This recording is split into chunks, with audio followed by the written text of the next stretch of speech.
People hear that the NCFC is not going to be around for the next 2 years, but give us a sense of why this is exciting news. Well, first of all, just a tip of the hat to NCFC. You know, we've had pro soccer here for over 20 years, and as our community has grown, I think NCFC has done a lot for the community. Massive youth club, first team pro, men's club, and then the birth of the Courage. And at the same time, as our market continues to grow and be a place that people move here from with expectations, we need top tier sports. And we believe that for the men, the right choice for the next 20 years is to apply for USL's top division. And we think that, frankly, the Courage have shown that there's a big demand for the highest level, and we think the men can benefit from that too. This USL Division I doesn't really exist at the moment.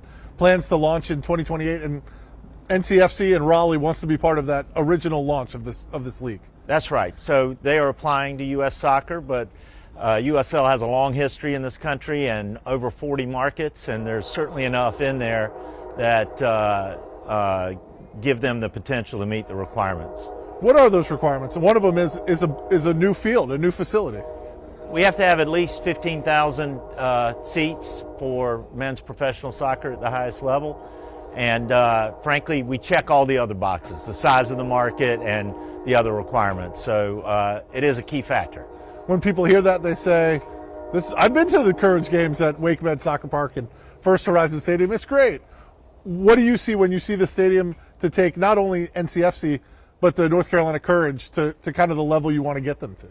Well, Sunday was a great example, seeing as we're out here at the park. You know, we had over 11,000 fans for the Courage in a cold November rain. And I don't mean just a rain, it was a downpour.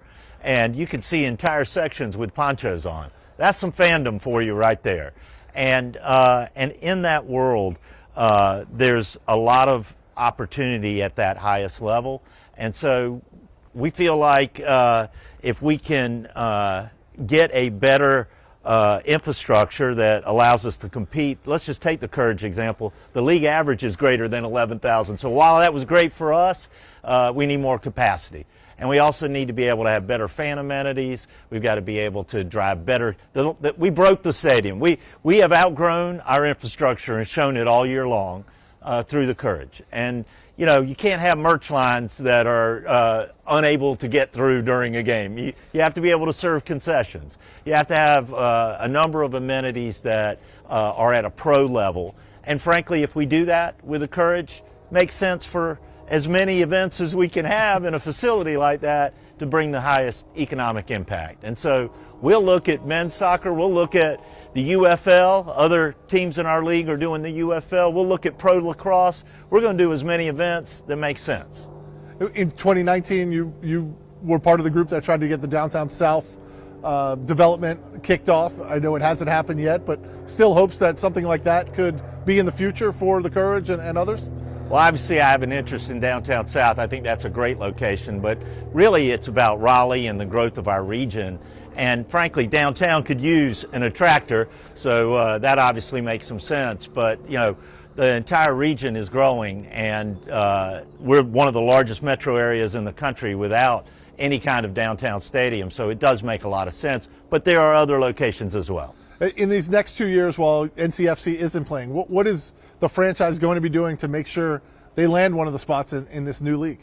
Well, you know, any expansion team in any league needs 18 months minimum to get everything together, to really engage the community in a way that they are sustainably effective and giving back to the community. And that's what we need to. We need to put our resources there to be in a position for the next 20 years that we have a great example of what represents our community. And we were talking a little bit earlier, this is driven by the Courage. I mean, we were talking about NCFC and trying to get in this new league, but obviously the Courage are playing at the highest level of women's professional sports in this country. And a lot of this is being driven by making sure they have the resources they need to put the best product on the field. This is all about the Courage. They've shown that this region can take our roots as one of the original places for women's soccer in the world. And all of the college success, the giant youth club, what if you grew up in this community, you have a connection to soccer. And so they've shown that, and we do need to address the Courage needs, but with the right infrastructure, it can support all kinds of professional soccer, lacrosse, and a number of other field sports as well. And while I have you, the Courage just ended their season. They won, but unfortunately didn't get the help they needed to make the playoffs on the final day of the regular season.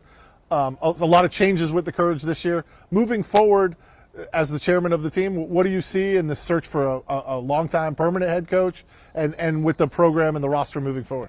So we're the youngest team in the league by far. We have world-class stars that are 20 years old, 19 years old, 18 years old. We did that on purpose. We wanted to be in a position to develop talent and take us to the next level. When you don't draw as well as Los Angeles or some of the bigger markets, and you don't have all the premium suites that some of those have, you got to be able to develop players. And we've been very successful this year at that. We think we have a super bright future, and we're really looking forward to next year.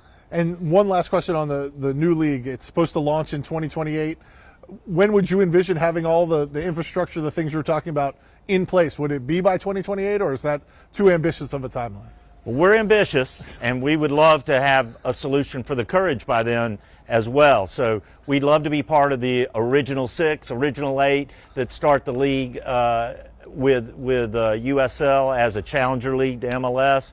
And at the same time, if it doesn't happen in 28, there's still 29. So we do look forward to getting things going, but we can also deal with the realities of how long it takes to build the right facility and to do it in a way that the community embraces.